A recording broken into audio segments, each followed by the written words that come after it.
The cop who criminally harassed a black woman has now been charged officially. We talked about this when it first happened, gave you an update yesterday. That cop resigned. Now that cop has been officially charged. Let me remind you of his criminal assault. And go to jail.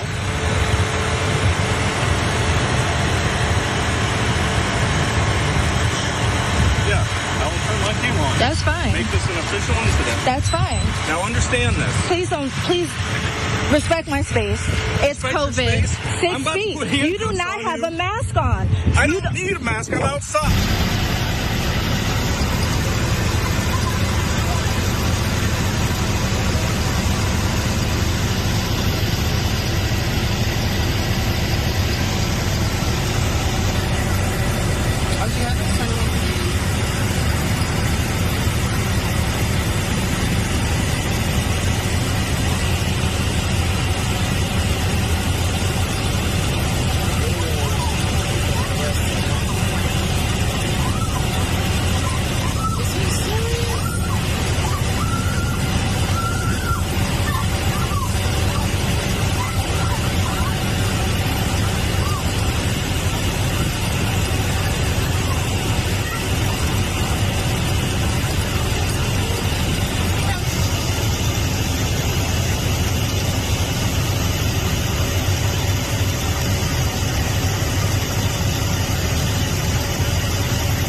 From day one, we've been calling for criminal charges against this cop.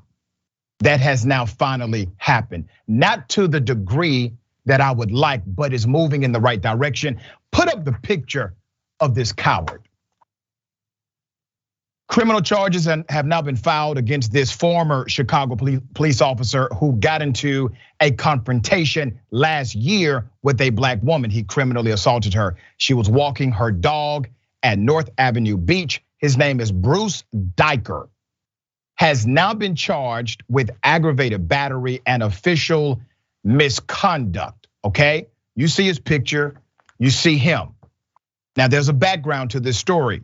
Diker, 52, was allowed to resign from the department last month. He did not get fired. He was allowed to resign last month before any formal discipline could be handed down. Cook County court records show his initial court appearance is slated for Thursday. Put up the picture of the woman he harassed. Her name is Nikita Brown, okay? She was simply walking her dog, that's it. Not bothering anyone. As seen on video footage from multiple sources, including the cops on body cam and the cell phone of a bystander, Diker grabbed and briefly detained Nikita Brown shortly after midnight on August 28th as she walked her French bulldog at North Avenue Beach. Now, let me say this, because I've analyzed this video multiple times and it's clear to me that the officer was actually attempting to grab and take away her cell phone. If you look at the video again, he goes after her hand. He's trying to take something out of her hand and it is the cell phone. Now, he has not been charged with everything he could be charged with. And I want to remind you, they always handle cops with light hands, all right? They're never heavy-handed. We typically won't get a mug shot immediately. We will not see him being arrested and carried into the jail. We will not see him getting booked as a criminal gangster, for example. And to me, cops who commit crimes are the worst types of gangsters. They are the ones who are publicly funded.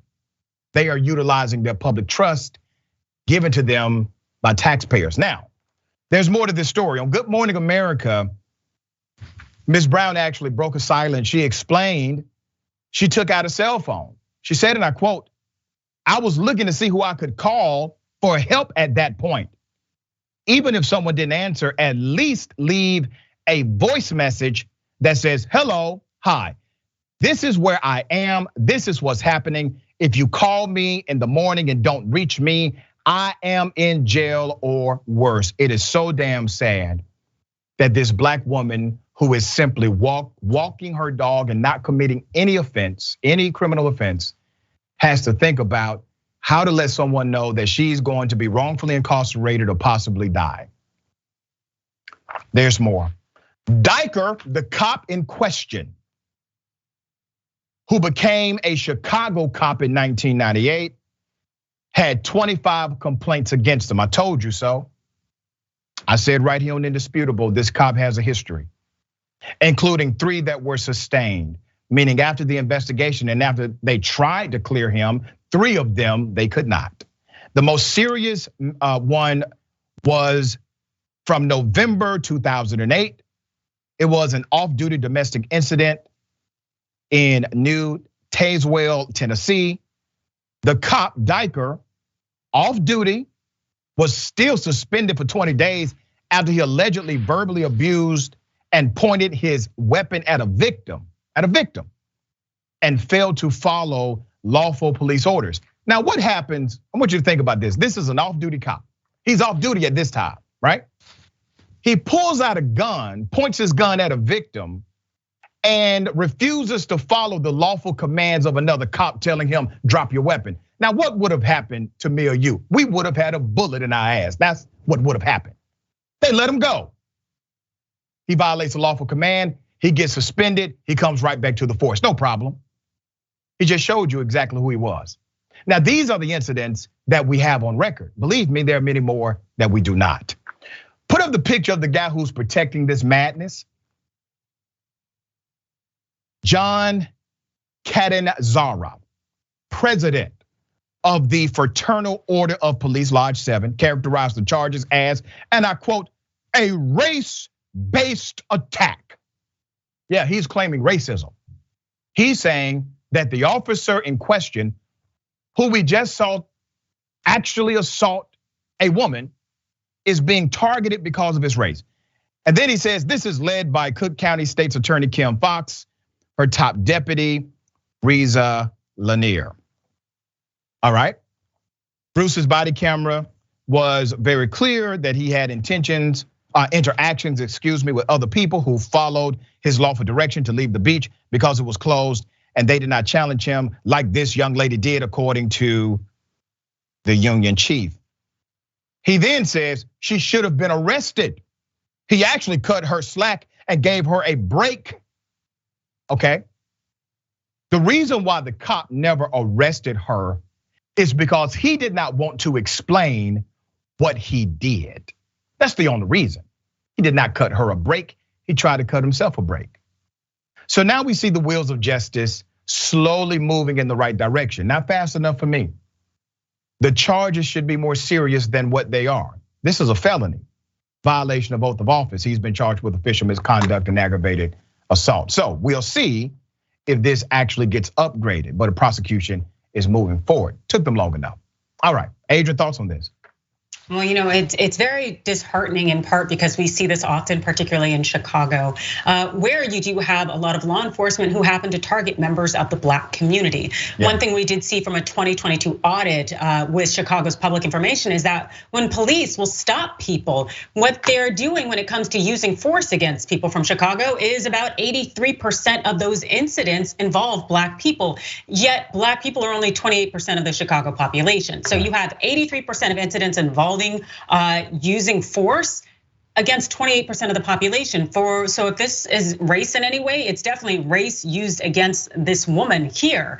And the fact is that with Diker, they knew that he was a criminal. They also knew that he is not a good police officer, that he uses excessive force, that he abuses his power and privilege. They've already seen it with him drawing his weapon on that woman in Tennessee, so they knew exactly who he was. Yeah. Why they decided to continue to let him back, it really speaks to the integrity of that department. And actually what their goal is as law enforcement officers is not necessarily to enforce the law, but to allow these deputized goons unleashed on the people. Yeah, let me clarify. It's aggravated battery, which is a much lesser offense than aggravated assault.